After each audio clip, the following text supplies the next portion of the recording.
história dessa foto, essa é o mesmo período que você falou? Esse é o mesmo período de 96, quando o Talibã tomou o poder. Entendeu? E aí como que é? Inclusive essas fotos aqui foram usadas agora e eles têm muito orgulho dessa época, que foi quando eles tomaram o poder pela primeira vez. O Talibã foi formado em 94, 2 anos depois eles tomaram o poder. Então, essa data, esse tempo da primeira ascensão deles é um momento assim épico para eles. Eles têm muito orgulho disso. Quando você mostrava agora essas fotos serviam para abrir portas e serviram para consertar situações de muita tensão. Porque agora o Talibã voltou ao poder 20 anos depois. A gente acabou de fazer uma série chamada Missão Cabul, que é uma série que cotada para ganhar prêmios e tal. Foi nessa ida que você mostrou os caras sem orelha? Que eles cortavam a orelha ou não? Cortava a orelha, foi no Iraque. No Iraque? Foi 2 anos antes. Um ano antes. Tinha essa história, mas no Iraque não era... foi em 95. Havia uma grande lenda. O governo de Bagdá, o Saddam Hussein, o Tariq Aziz, que era o vice-primeiro-ministro, o homem que aparecia para a imprensa internacional, desafiava jornalistas internacionais a provarem que eles cortavam a orelha daqueles iraquianos que ousassem se negar a servir o exército. Entendeu? Isso sempre circulava, mas eles desafiavam jornalistas a provarem isso. E nós conseguimos provar. Eu vi essa cena. Isso. Quem que puxa o turbante, alguma coisa que mostrou? Essa foi a segunda situação, né? Porque, na verdade, eu fui beneficiado pelo fato de que a gente estava ali em Bagdá, com o Saddam Hussein, e 24 horas por dia, monitorados pelos agentes do Saddam. Eles estavam do lado. Eles estavam lá, eles sabiam tudo onde a gente estava, o que a gente estava fazendo. Quando você apontava a câmera, o cara falava aqui pode, aqui não pode? Exatamente. Então, como é que eu ia, por exemplo, para Saddam City, onde estava a grande maioria silenciosa, né? Porque é o seguinte, internacionalmente, os xiitas são minoria. Tá. Os sunitas são maioria. São maioria. Mas os xiitas, no Iraque, eles são maioria. Uma maioria que jamais conseguiu deter o poder. E eu sabia que grande parte desses soldados que tiveram a orelha cortada estavam num lugar chamado Saddam City, porque em Saddam City havia contingentes de soldados, pelo menos havia essa informação, que se negaram a servir o exército e tiveram as suas orelhas sumariamente cortadas para servir de exemplo. Eles eram sunitas? Eles eram xiitas. Xiitas, exatamente. Eram o Saddam Hussein sunita. O Saddam Hussein sempre perseguia os sunitas. No Iraque são minoria. Tá. Entendeu? Mas eles sempre tiveram muito próximos do poder. Era uma minoria que sempre deteve um poder econômico maior. Tá. Entendeu? Os sunitas, se você considerar o islamismo internacional, são maioria.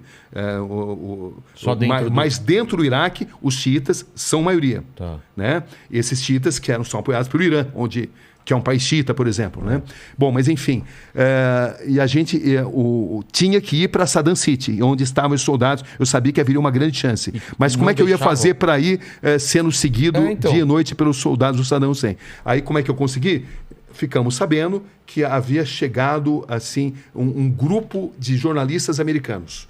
E não havia agentes suficientes para monitorar americanos e brasileiros. Então, o sabedor disso falou assim, olha, a gente está meio doente aqui, meio cansado, e também a gente está afim de jogar tênis, entendeu? Para relaxar um pouco.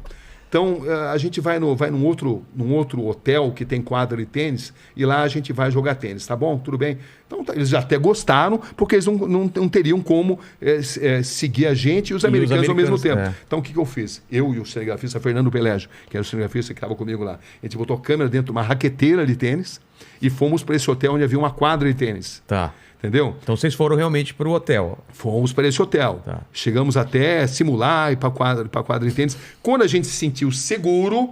Não tem ninguém seguindo. A gente tratou de identificar um motorista que eu tinha informação que fazia ponto ali naquele hotel. Entendeu? Que era o Hotel Sulemânia. Meu coração já está acelerado só de você contar essa história. Né? Porque o que acontece é o seguinte, entrou no primeiro... mas a gente se enganou, não era o motorista indicado, a gente tinha se enganado. E esse motorista, ao invés de levar a gente para Saddam City, ele levou a gente para o Ministério da Informação. Pô. Aí no Stanley falou assim, o que você queria para Saddam City? Não, eu falei, Saddam City não. A gente queria ir para o Ministério da Informação do Saddam, entendeu? A gente queria vir para cá justamente. Entendeu? A cidade, né? Deu um migué ali, eles acreditaram e tal. Aí a gente voltou para lá. Quando voltamos para lá... Pro primeiro hotel? Pro primeiro hotel onde a gente ia jogar tênis. Tá. Entendeu? E aí nesse hotel eu consegui finalmente achar um motorista que eu tinha indicação, que falava inglês, era jovem e que tinha insatisfações em relação ao regime e que estaria disposto a assumir o risco. Precisaria ser alguém que é disposto a assumir o risco. Descoberto, morto, né? Exatamente. Então, eu acabei descobrindo esse motorista e ele nos levou para Saddam City. Só que levar no Saddam City, eu lembro que a gente levou pedrada, porque estrangeiros eram mal vistos ali, mas o fato é que uma hora depois de a gente ter chegado lá, a gente conseguiu finalmente descobrir um soldado que teve a orelha cortada. Eu fiz a entrevista, ele contou pormenorizadamente por que a orelha tinha sido cortada sem anestesia, justamente porque ele não tinha servido o exército. E aí, para você ver como é que são as coisas, né? A imagem que você viu, que a gente estava na confluência do Rio Tigre e Eufrates. 3 dias depois... Não é desse dia. Não é desse dia. Outro dia depois, a gente estava na confluência e eu notei que tinha ali o barqueiro que não tirava o turbante de jeito nenhum. Aí eu cheguei nele lá e eu falei, fiz um sinal, a hora que o tradutor, que era ligado ao regime do Saddam Hussein, estava distante, entendeu?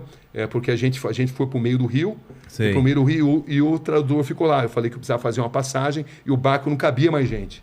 Entendeu ou não? Porque o tradutor era deles, né? E aí, meio por sinais, eu expliquei para ele contar a história. E aí ele tirou o turbante, contou a história. Eu tive que traduzir depois. E aí era a história da mesma coisa. Mesma coisa. Não quis servir. Não quis servir o exército, a orelha foi cortada, não teve anestesia. E a família passou a ser perseguida.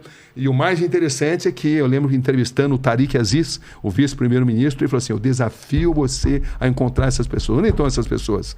Mas eu não podia falar, eu acabei de filmar. Porque se eu falasse isso, eles iriam revistar, confiscar